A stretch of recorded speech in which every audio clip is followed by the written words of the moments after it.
The 2021 Premier League season is brought to you by Oddschecker, your one-stop betting hub. Yes, you guys, welcome back. I'm Timo FC. This is Blue Lions CV, and today's News Daily video, I have to give a massive thank you to Oddschecker for sponsoring the countdown to the start of the new Premier League season. Now, there are only 10 days left to go until the new season does restart. For us fans, our season doesn't start until the 17th of September, where our first opponents are going to be against Brighton for the restart. So, if you're someone that likes to place bets already, likes to have a little bit of fun, then the Oddschecker app could be the perfect app you need to place your bets this entire season. Now, Oddschecker has been an app that you can use to compare odds, but finally you guys, you can place bets using the app. In that sense, the Oddschecker app is kind of similar to the Deliveroo apps, only for football betting. So if you guys are interested, then definitely give this app a go. Now here's some tips that I've seen from the app. Right now, Oddschecker have us at about 12 to 1 to win the Premier League, 8 to 1 to win the FA Cup, and 22 to 1 to win the Champions League too. So in that sense, you'd like to think that, okay, this season we're going to win at least one trophy. Which ones are going to be, who knows, but right now the odds are looking, they're looking decent, they don't look too bad. So if you guys haven't already, I suggest you go straight to the description, download the Oddschecker app, where you can bet with all the leading bookies in just one place. Remember you guys, you have to be 18 plus of course to download the app, and make sure you guys gamble responsibly if you do. Now we start with the first story today, and naturally we have to speak about the latest news surrounding Kai Havertz. Now at this point in time, collectively as a fan base, we are getting a bit tired of this deal. We're not getting tired of Kai Havertz, of course not. We are getting tired by the fact that the announcement has still not come. We have known for a very, very long time now. At this point, it's become quite anticlimactic that Kai is going to be our player. Anyway, we got some interesting updates today. It does seem like last Sunday, Kai Havertz actually did take part in a club medical. He was here in London, he took part, and then later on, he linked up with his German international teammates for their international qualifiers. Now, what I'm about to say now is something I've said for a very long time consistently, and that's the fact that one of the natural hold-ups for this deal and for this announcement was going to be the fact that, the press, the PR people, they need time to organize things, they need time to edit, they need time to make the announcement absolutely bang and just absolutely show off the signing. That's what they need time for, and due to these COVID restrictions and rules, it is making things a bit slow. So I guess, in that sense, are we going to see this Havertz announcement tomorrow or possibly on Friday? It does seem like it is going to be either of these 2 days, but you guys, Havertz is our player.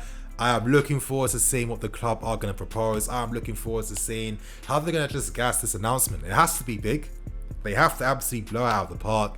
I thought their Benchel was quite decent, but this one, you guys, this one has to be like absolutely different levels. So Havertz is destined to be our player, and once he does, you guys expect there to be content on Blue Lions TV.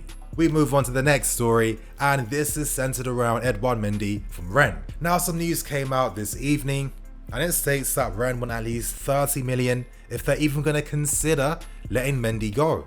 Of course, they just signed Mendy themselves last season from Rennes, and naturally, I guess, they want to have their top goalkeeper remaining at their club. Rennes have ambition. Right now in the market, they are targeting younger defensive talents. They're making a potential move for Jeremy Berg from Sassuolo. They're a team right now that have ambitions to go to the next level, so I completely understand their position. It does seem though at this point in time, Mendy is the goalkeeper that we want to sign.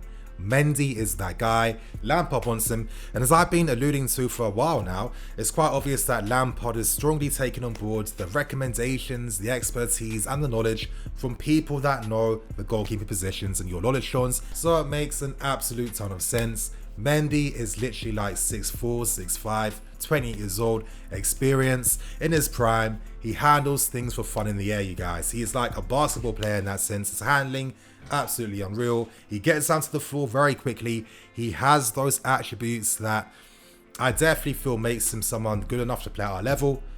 It's going to be interesting to see how him and Kepa do compete for the first team. And what makes this interesting is that Kepa came out yesterday publicly saying that, you know what, right now, I want to fight for my place. I want to prove the doubters wrong at this club. I want to remain here and show them that I'm not a poor investment. As a player, I can imagine that maybe Kepa has taken things a bit too harshly, a bit too strong. I mean, of course, he's being discredited by his profession like literally every single week.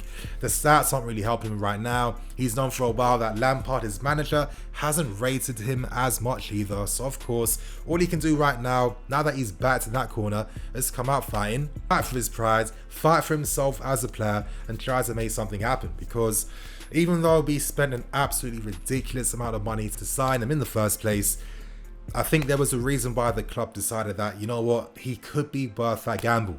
We've seen throughout the 2 seasons that Kepa has been in goal that he does have the ability to produce an outstanding save, a decisive moment to, come clutch when you need him. But does he have that mentality? Does he have that mental fortitude to really just play at this level? Because for me, the difference between being a top keeper for a Bilbao and with a team like us is that when you're at Bilbao, you're constantly going to have shots and efforts on you every few minutes. For a team like us, where stats have shown from last season, we aren't conceding too many shots on goal, your concentration has to be on point. You have to be waiting for that moment to be decisive every single time.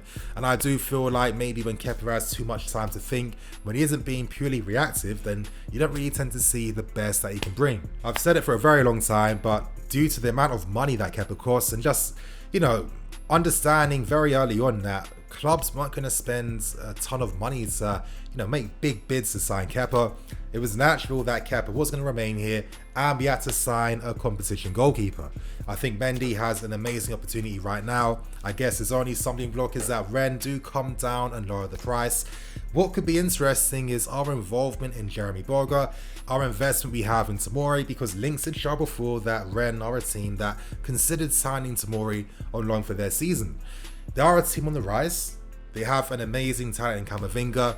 Could it be worthwhile to even strike some potential business that involves us signing Mendy, potentially loaning a player to them, and of course, being first in line to sign Camavinga? Because for me, 17 years old, you see them certain young talents that literally like every decade they come on the field, they do their thing, they look like they've been playing this game for a long time. Mentally, they are not phased, they play their game, they show their excellence. I think that's Camavinga, and due to the way he plays, I think that he could be that top prospect for most teams in the future. So let's see what happens there, you guys. And now we end things with the final story today, and this is in regards to Timo Werner's interview. Now, personally for me, I've been waiting for a while now to hear what he had to say since he signed for us. Now, I'm going to be using the club's official website to break down what Timo had to say. As we can see on screen, you guys, Chelsea's summer signed striker Timo Werner could hardly have enjoyed a better start to his time on the pitch with his new club when he found the net within 5 minutes at Brighton on Saturday. He tells the official Chelsea website he has begun his new life away from the club and on the training pitch too. I thought this was a very insightful interview. Of course, very interested to hear what Timo had to say. He says here, you guys, that, asked about his first week here, he feels he's very good. He knows his way from home to the training ground now, so that's always a very positive sign. He knows that it's important knowing your way around your new surroundings, and we have also trained at the stadium, so now I know my way to Stamford Bridge as well. My apartment is very nice, I feel happy there, and also the city of London is brilliant. For me, London is one of the best cities in the world, so I'm really happy. When you take a few days away, the weather was also very good. Yes, I'm very happy and settling in well. Now, we've seen them photos where Timo was going shopping with Reece James at Selfridges. Sometimes you think to yourself, imagine being in like your early 20s, you're a Premier League footballer, Premier League money. Life is just very easy. Life is an absolute joke at that point. Like, you're just living your best life every single day. But, it is good to at the same time that, Timo has teammates that are willing to do their part, really take him around town, really show him his way around the city too.